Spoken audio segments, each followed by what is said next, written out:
Passover has come and gone, but welcome to my little retrospective as we prep for the season of our liberation.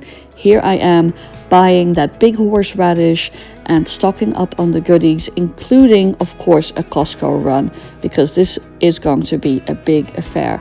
I start with polishing my silver. I try to do this twice a year, once for Passover and once for the high holidays, and it all looks sparkly and bright and adds joy to my table. It is a lot of work, but it's strangely relaxing.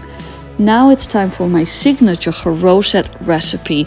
And my geroset recipe is basically all kinds of tropical flavors and different aspects of my family's heritage combined, and I credit the base recipe to my friend Yael, and it's also great on Greek yogurt with some nuts sprinkled on top. Now I'm going to put on my brisket with root vegetables and beets, and the beets added an interesting earthy and sweet touch. I thought it was quite successful, and here it is stewing away and tenderizing. Next is chicken soup, of course, with a little saffron to add a little spice from the Mediterranean and the Middle East. It's time to whip up those Ashkenazi matzah balls, and I made over 50, I think, for all of our guests. There is the gefilte fish. We are popping it in our pot here to cook, and it always turns out great. It's a very fail-safe and easy recipe. Here it is, stewing away with parsley and carrots and onions, peppercorns and all the classic flavors.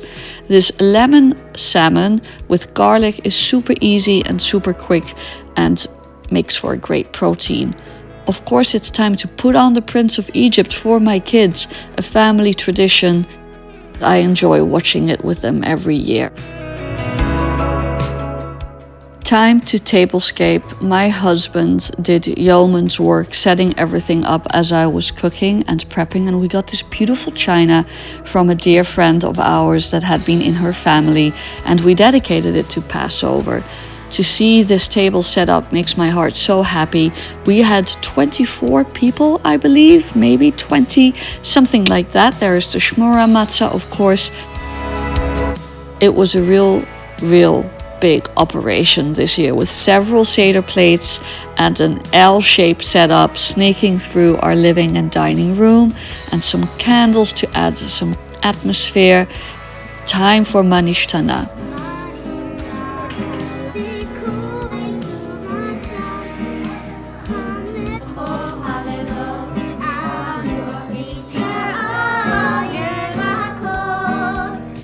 These justice-oriented 4 questions from the American Jewish World Service are highly recommended. Here we are eating Hillel's sandwich, and a feast is served, as you can see. Now, my husband is the one who actually does the content of the Seder.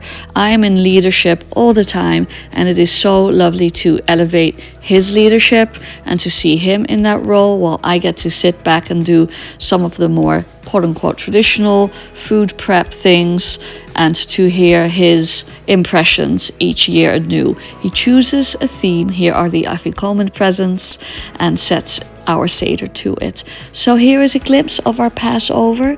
Chag Sameach, and I'll see you in the next video.